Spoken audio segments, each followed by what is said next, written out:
Thank you, Brenda, and thank you, Rex and Mike and Dean Higgins and the Show Me Institute for having me here. It's an honor to be here, particularly as a guest of the Show Me Institute.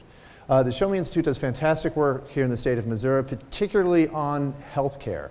I think it is an unheralded, or it has not been heralded enough, their success at making healthcare more affordable for poor residents of this state of Missouri without costing taxpayers a dime. The Show Me Institute's healthcare scholar, Patrick Ishmael, I think is the man most responsible for the legislature passing over a gubernatorial veto a Good Samaritan law that makes it possible for out-of-state licensed clinicians to come to Missouri to give away free health care to the poor. This used to be illegal in this state, as we learned after a tornado hit Joplin. But that has been changed, and Show Me is pushing for more free market reforms that improve health care for the people we care about the most vulnerable. I'm here to talk about another battle in that war to make health care better and more affordable and more secure. And that battle is right now before the Supreme Court in a case called King v. Burwell. We expect to get a ruling from the Supreme Court by, or really on, June 30th, the last day of their session. If they stick to their usual practice, they'll release the most controversial opinions at the very end of their session. And I think this battle, this dispute, this case called King v. Burwell is best understood by telling the story of a man named Kevin Pace. Kevin Pace is a jazz musician. He lives not far from where I live in Northern Virginia. He, as most jazz musicians do, has a number of jobs. He not only takes gigs where he can get them, he also teaches music in private lessons. He teaches music at a local community college in Northern Virginia. The Washington Post reported that when the IRS said it was going to impose the Patient Protection and Affordable Care Act, or the Affordable Care Act, or the ACA, or Obamacare's employer mandate in Virginia, when the IRS said that it was going to impose penalties on Kevin Pace's employer if they didn't provide health insurance to all full-time employees, his employer cut hours for adjunct professors, Kevin and lots of other adjunct professors, and Kevin Pace ended up taking an $8,000 hit to his income, is what he told the Washington Post. And this is happening, and now that sort of unintended consequence of the Affordable Care Act's mandates is bad enough when it's lawful, when those penalties are being lawfully applied or lawfully threatened against employers. But in Kevin Pace's case, it was not lawful, which I think just compounds the injustice here. The Internal Revenue Service does not have, under the statute, the Affordable Care Act is clear. It does not authorize the Internal Revenue Service to threaten Kevin Pace's employer with those penalties. And yet it did so anyway, and Kevin Pace took an $8,000 hit to his income as a result. It's not just happening in Virginia. It's happening in states like Indiana. Indiana public schools have reported that they have had to cut hours for janitors, for cafeteria workers, for bus drivers, for teaching assistants, for special ed teaching assistants, which not only reduces their incomes, and we're not talking about wealthy people here, but also reduces the quality of education that those school systems can provide. The Society for Human Resource Management found that in a recent survey that 20% of employers across the country are either already have cut hours for part-time workers to avoid these penalties or plan to do so. About 14% have already done it, and 6% say that they're going to do so. In 2/3 of the states in the union, those are the 2/3 of the states that have refused to implement a part of the Affordable Care Act, those penalties that are causing employers to cut people's hours and cut people's incomes are not lawful. That is what is in dispute in King v. Burwell. So how is it that these penalties are unlawful? What did the IRS do here that the challengers in King v. Burwell claim is unlawful? Well, there are several provisions of the Affordable Care Act that only take effect under the clear terms of that act if a state implements parts of the ACA. Those provisions are the subsidies that the law makes available to certain people who purchase health insurance through an exchange. Those subsidies help offset the cost of the regulations that the rest of the law imposes on health insurance. Those subsidies are what triggers penalties against employers like Kevin Pace's employer. The way the law works is it says to employers, you're going to be penalized if you don't provide health coverage for all your full-time employees, but only if one of those employees enrolls in a plan where a health plan where they're eligible for one of these subsidies. Likewise, the ACA includes a mandate that individuals have to purchase health insurance coverage. That mandate has greater effect because of, or more people are penalized under that mandate because of the availability of those subsidies. So that if those subsidies are not available in a state, fewer individuals in that state will be subject to penalties under the individual mandate, and no employers can be subject to penalties under the employer mandate because those subsidies are not authorized and therefore cannot trigger those penalties. We know this because the text of the Affordable Care Act is clear. It says when authorizing these subsidies, that these subsidies are available, quote, through an exchange established by the state. That's the only language in the statute that speaks directly to the question presented in King v. Burwell. That language is in those eligibility rules for the subsidies in multiple places. It was inserted in multiple times during the legislative process. And the way the ACA works is it tells states, we want you to establish exchanges, but if you don't, the federal government will establish one. Then it says that those subsidies are available through an exchange established by the state, and the statute defines state with a capital S, which tells us it's a defined term, to mean each of the 50 states in the District of Columbia. So the statute, by its own express terms, says that those subsidies are available only through an exchange established by the state, and it came as a surprise to a lot of people, but 34 states, including Missouri, refused to play the role that the drafters of the Affordable Care Act envisioned for them. They refused to establish an exchange. What does that mean? That means that 34 states, 2/3 of the states in the union, do not have an exchange that is established by the state. The federal government came in and established an exchange in those states. You know it as healthcare.gov. But that is not an exchange established by the state, and so those subsidies and the penalties that those subsidies trigger are not authorized by were not authorized by Congress. The IRS has no authority to implement them. And yet, that is exactly what the IRS did. In August of 2011, the IRS announced that it would be implementing those provisions in all states, whether they establish an exchange themselves or refuse to establish an exchange and let the federal government establish one. Along with a professor of law at Case Western Reserve University School of Law named Jonathan Adler, I blew the whistle on this, which is how I came to be known as, and the work that I did with Jonathan Adler since then, are how I came to be known as Obamacare's single most relentless antagonist. That was the New Republic that said that. They didn't mean it as a compliment. Where I work, everyone took it as a compliment, but they didn't intend it that way.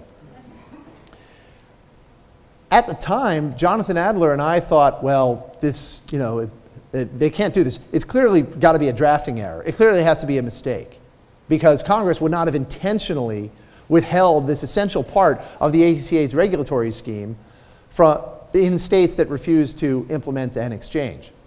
And why do we say that? Because people, economists, they're people too, they refer to the ACA's regulatory scheme as a three-legged stool. Because there are three essential components that have to be in place, and if any of them disappears, the stool collapses. The whole regulatory scheme collapses.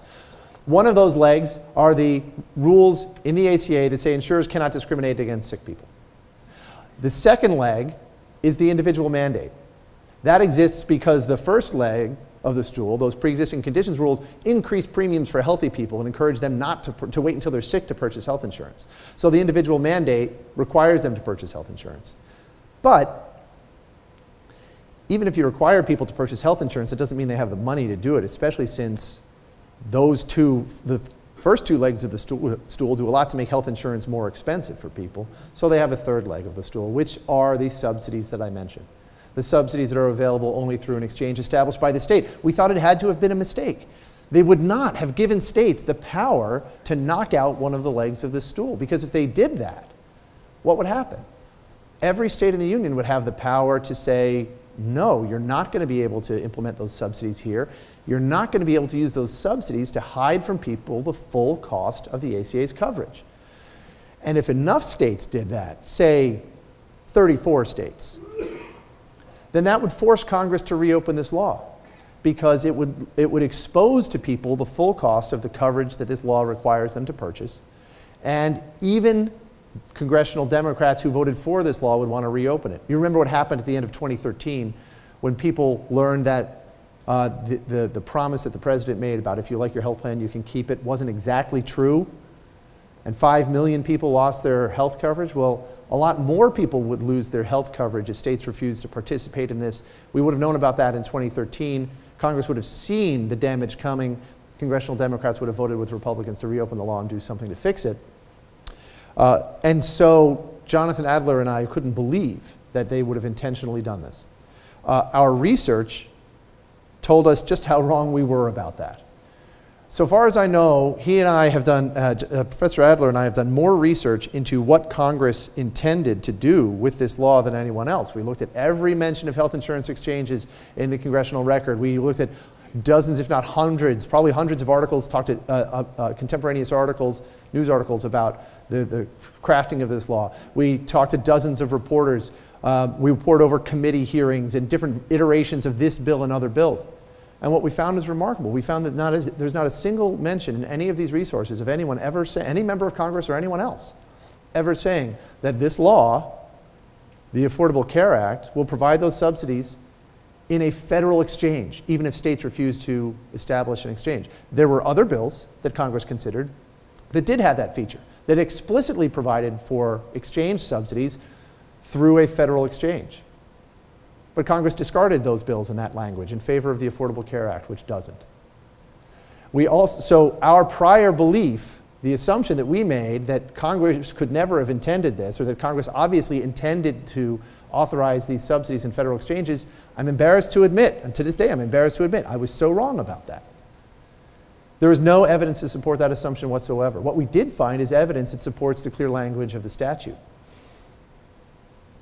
There was another bill that more than 12 Democratic senators championed that did basically the same thing, withheld those exchange subsidies unless states implemented another part of that bill, and would create all of the same sorts of adverse consequences, or not adverse consequences. I actually see them as salutary consequences, because they would increase the transparency of this regulatory scheme by showing people just how much all these expensive regulations cost.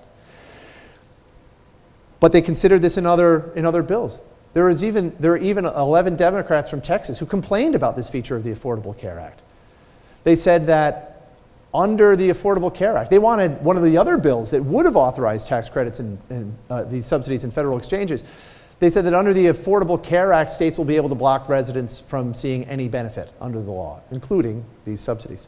So, and yet, when it came time for the IRS to implement this law, they made this announcement. They issued this what we call a proposed rule, saying, no, we're going to issue those subsidies and we're going to impose those taxes in all states, regardless of whether they establish an exchange or not.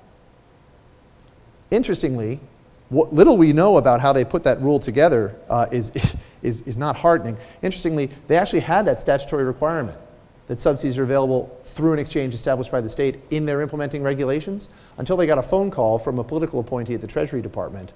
That led to a lot of discussions, emails being sent about, meetings were had, decisions were made, and that statutory requirement was jettisoned from the implementing regulations. And with that act, the IRS took it upon itself to rewrite a statute and tax and borrow and spend tens of billions of dollars without congressional authorization. And that doesn't even count the damage done to people like Kevin Pace. The IRS didn't look into the legislative history of the act to see if that's what Congress actually meant. There's no evidence that they did that. They didn't really even research the statute to see if that's what Congress meant. All the evidence indicates that they saw that the statute prevented them from doing what they wanted to do, and they did it anyway. IRS officials have admitted to the press that at the time they're trying to hide what they were doing from public scrutiny, and they're still trying to hide it. Congressional investigators have tried to get documents from the IRS to find out how they made this decision. They've gone so far as to issue a subpoena to the IRS that the IRS has been ignoring for more than 6 months.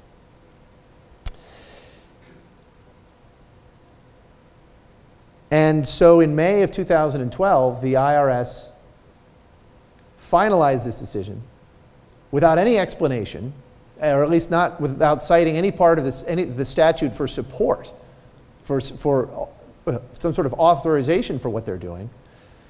And shortly thereafter, Professor Adler and I published our research, and that research has led to 4 challenges to the IRS's attempt to rewrite federal law, to impose taxes, tens of billions of dollars in taxes and borrowing and spending without going through the legislative process.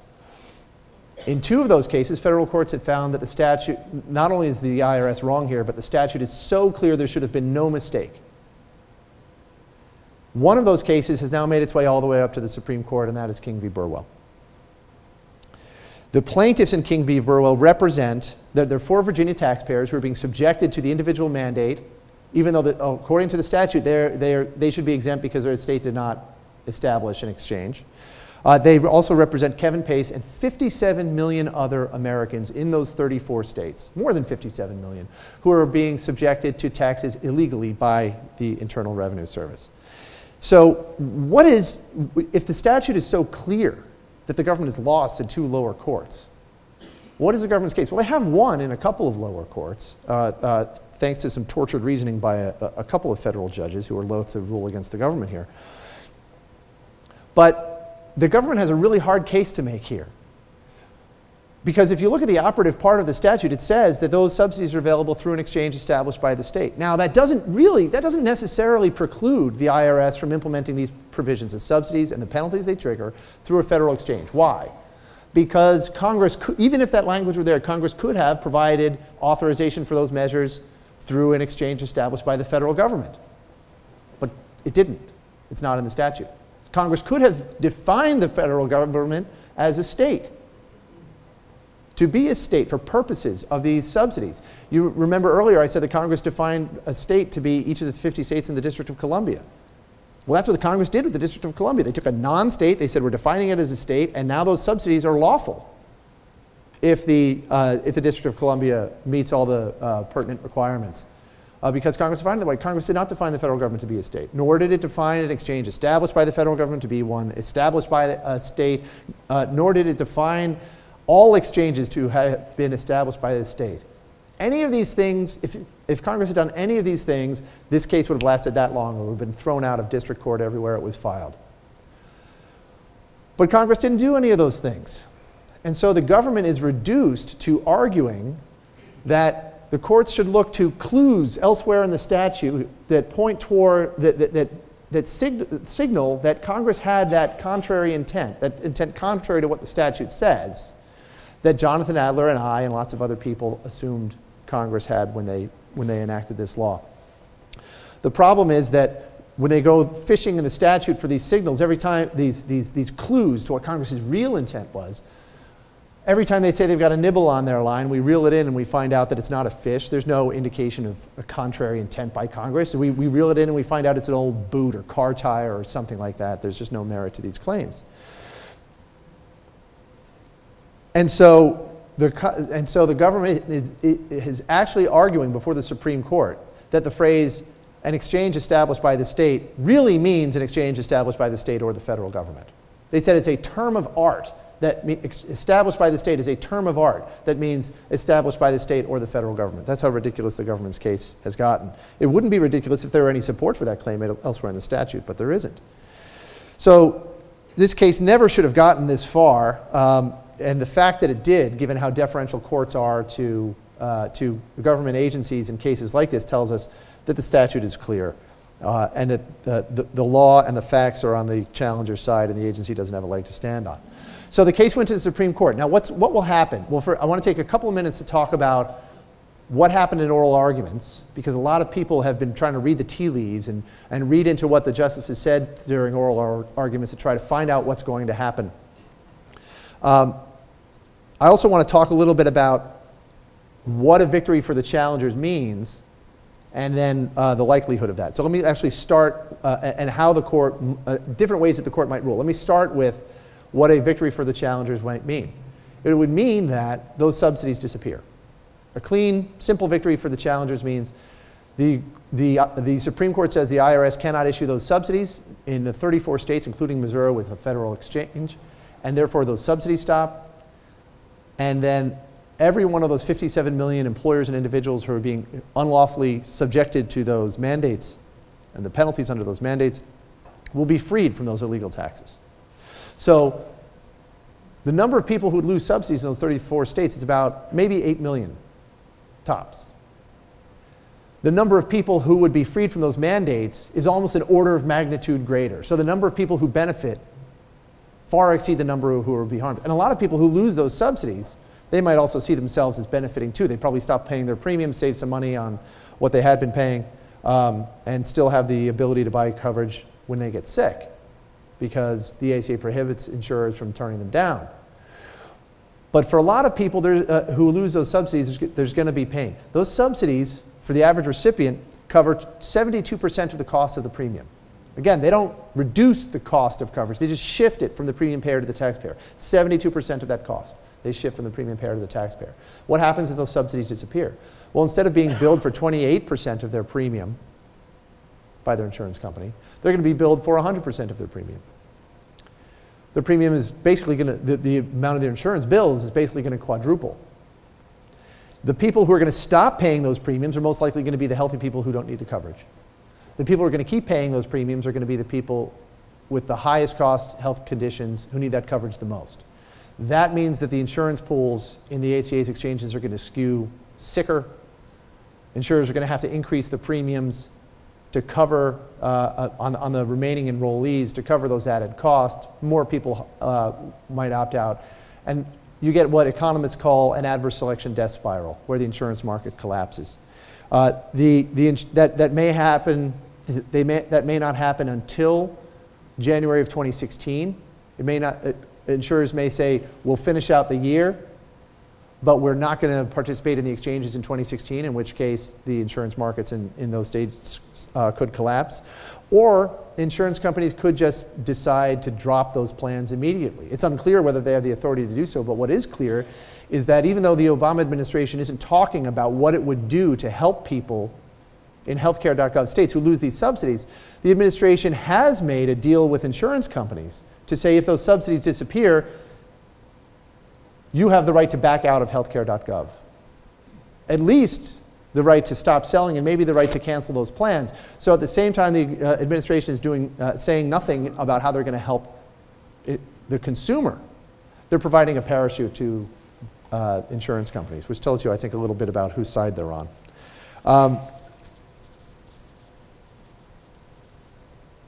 But there are a couple of different ways this could play out. First, let me talk about what happened in oral arguments. All eyes during oral arguments were on two justices, the Chief Justice, John Roberts, and Justice Anthony Kennedy. The other Republican appointees were pretty firmly on the challenger side. The Democratic appointees, 4 of them, 3 Republican appointees on the challenger side, 4 of them on the, pretty clearly on the government side. So the two swing votes are Roberts and Kennedy, and the challengers need both of them. The government only needs one of them to win. The challengers need both. So a lot of attention is being paid to them. Justice Kennedy got a lot of attention for a comment he made where he said that, well, under the challenger's interpretation of the statute, where Congress is withholding these subsidies in states that don't establish exchanges, he said that would seem to coerce states, which the Supreme Court has said is a no-no. Congress can't coerce states into implementing federal programs. That's why the Supreme Court made the Medicaid expansion part of the ACA optional for states, because to make it mandatory by threatening to take away all federal Medicaid funds to states, which account for about 12% of the average state's budget, would be coercive. So when Justice Kennedy said that, when he said the challenger's interpretation could be unconstitutional, a lot of people took that to mean that the challenger's goose is cooked, because there's no way he's going to, the court will side with them if their interpretation is unconstitutional. And so a lot of healthcare stocks jumped at the, they leapt up at the news of this, because that meant, well, those subsidies will still be flowing to the drug companies and the health insurance companies and the hospitals and so forth. I think that's an indication that stockbrokers are not administrative law or constitutional law professors, because they didn't understand what Kennedy was saying. It is possible that if he thinks the statute is unclear and he has the choice between, that he would choose to not to adopt the unconstitutional interpretation, but instead to adopt the constitutional interpretation. That's called the doctrine of constitutional avoidance. And he might have been thinking that. But he made a lot of noises that suggest the statute is pretty clear also. If that's the case, then his raising that coercion concern is actually not only good news for the plaintiffs, but really good news for supporters of limited government, because it raised a whole lot of other possibilities about how the court might rule. The court could say the statute is clear, and therefore the challengers win, those subsidies stop. And then Justice Kennedy files a concurring opinion saying, but I also think it's unconstitutional. That question wasn't really before the court, though, so we can't weigh in on that. But that would green light every state in the union to challenge all sorts of federal programs that we thought weren't unconstitutionally coercive, but the court just signaled maybe they are, because the court will have lowered the bar for proving that these programs are unconstitutional. Or if the court decided that it did want to address that question of the constitutionality of this condition, if it said the statute is clear and we think that this is unconstitutionally coercive, the court could give the challengers an even greater victory and strike down all of the ACA's insurance regulations, all three legs of the three-legged stool, the pre-existing condition provisions, the individual mandate, the subsidies, all sorts of taxes that pay for those subsidies and so forth. And that could really take a bite out of this law. In fact, 4 justices have already found in the 2012 Obamacare case, NFIB v. Sebelius, that you can't sever one unconstitutional part of this statute from the rest of it. So if the court does decide that question and they find that this is unconstitutionally coercive, that raises the prospect of the whole law going down. I should add the caveat that that is unlikely. But that is a possibility that Justice Kennedy raised that I think a lot of stock traders weren't really taking into account. So Justice Kennedy made those sorts of noises. He also expressed skepticism of the government's claim that Congress would allow the IRS to make this sort of decision about whether or not to issue tens of billions, hundreds of billions, maybe even $1 trillion of subsidies in states. Is that really the sort of decision that Congress delegates to an agency like the IRS? And it was at that point that Chief Justice Roberts made his only substantive comment in the entire hearing. He piggybacked on that concern and saying, by pointing out that if the court ruled that Congress wanted the IRS to do that, the court would also be saying that this administration could turn on those subsidies and taxes all by itself, and then the next administration could turn off those subsidies and taxes all by itself if it was of a different bent, which I think highlights yet another implausible aspect of the government's case, because the government's case is that that is what Congress intended for the president to be able to do, and I think that is unlikely. It's unreasonable, and that's what Chief Justice Roberts was highlighting. So my expectation is that of what will happen.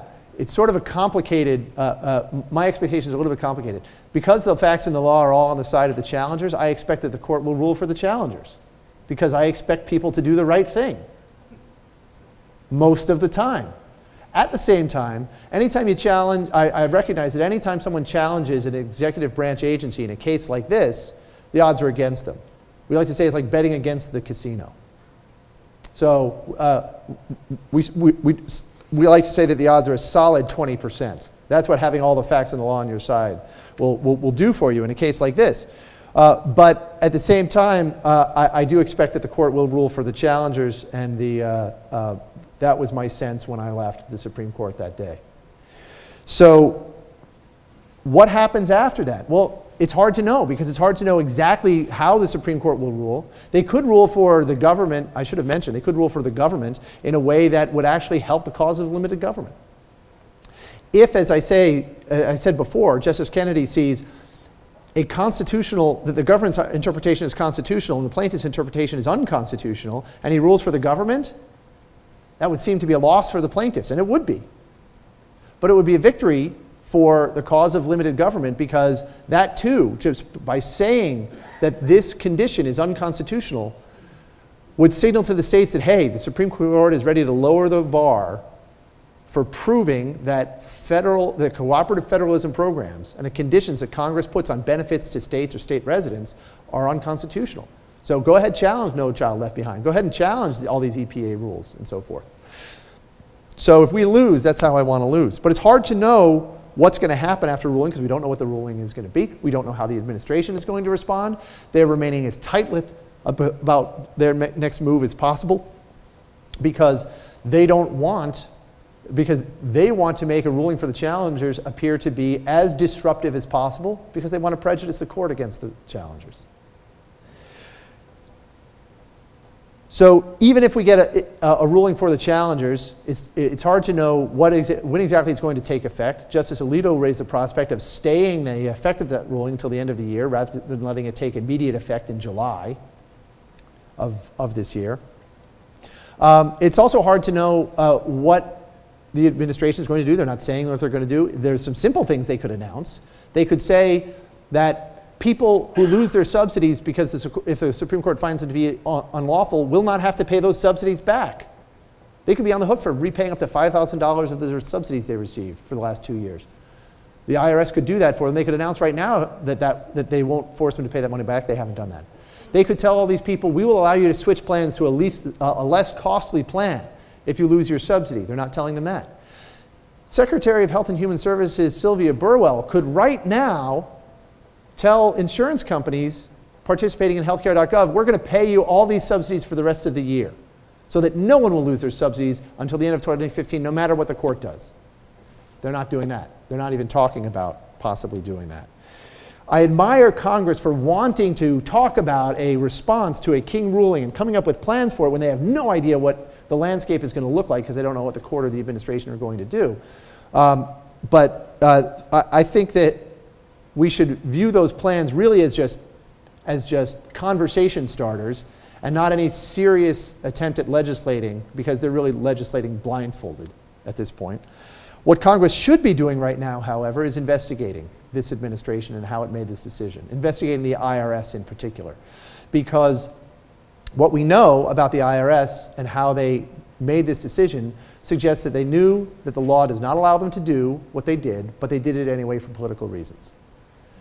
And I can think of no better way to frame the debate that would follow a ruling for the challengers in King than to have the next few months be filled with nothing but hearing after hearing where we drag IRS and Treasury officials up to Capitol Hill and either make them answer questions or make it perfectly clear to the American public that they are stonewalling. And as far as accountability for their decision and what should happen, well, I want to ask you this. If you made an error on your taxes, intentional or not, to the tune of tens of billions of dollars, what do you think the IRS would do to you? That's what I think. Those are my thoughts on accountability for this decision. Beyond that, if there is a ruling for the challengers, I think that what Congress should do is they should immediately have a repeal vote and vote to repeal the entire law. Because repeal is relief for the vast majority of people who would be affected by this ruling. The main reason for these subsidies is just to offset the cost of all the other regulations in the ACA that increase the cost of health insurance for most people in the exchanges. So you repeal those regulations and you're providing relief to the vast majority of people affected by that ruling. There would still be people who would not be able to afford coverage after repeal. And I recognize anything that Congress does after King v. Burwell is going to have to do something for those people. But we don't need to maintain this incredibly costly and destructive regulatory apparatus in order to help them. And once they've had that repeal vote, of course the president's going to veto it. Of course he is. But that then lays a marker about where a majority in the House and a majority in the Senate are and how they want to deal with this problem. And that marker is a starting point for the negotiations. And then they find out exactly what they have to give away in order to get either enough Democratic votes to override a veto, or enough Democratic votes to make the president nervous about a veto override and force him to come to the table and make actual concessions. Along the way, I think that they should be talking about common sense reforms, common sense changes that will appeal to a broad majority of the American public, like a fix or a response to a King v. Burwell ruling that provides help to everyone, not just to the people affected by that ruling, because healthcare should work for everyone. A fix that allows people to buy their old health plans. That's what most of the people in exchanges want. They just want to be able to get their old health plans back, the one the president said they would be able to keep. Simple changes like letting people buy coverage year-round. The reason that the Secretary of Health and Human Services would have to tell exchange enrollees, you have permission to switch to a lower cost plan after a King ruling, is because Obamacare makes that unlawful. They can't just drop the plan they have and sign up for another one whenever they want. Obamacare says that outside of a couple months at the end of each year, October to maybe January or February, you're not allowed to switch plans. You're not allowed to buy a new plan if you're uninsured and decide to sign up, unless you get a special dispensation from the Holy See. People deserve the freedom to be able to buy coverage year-round whenever they want, and I think that's one of those messages that will appeal to the vast majority of voters and help isolate anyone who wants to hold on to this, I think, failed model of healthcare reform and make it harder for them to do so and to block real change.